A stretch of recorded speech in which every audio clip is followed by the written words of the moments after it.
Welcome to our Get Your Tailored AI design tool. For today, we will look into our data analysis feature. You now have to choose different input information before you can generate your analytics. The first input is your own data folders with your own data included. In the future, you will also have the opportunity to give trends and competitor analytics as input.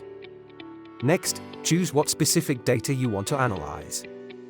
Lastly, you are able to choose the visualization of your analytics.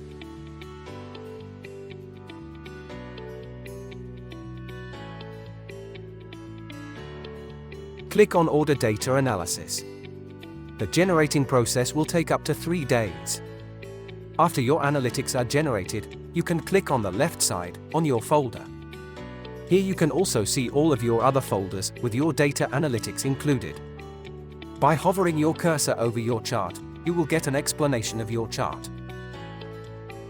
Thanks for watching our tutorial.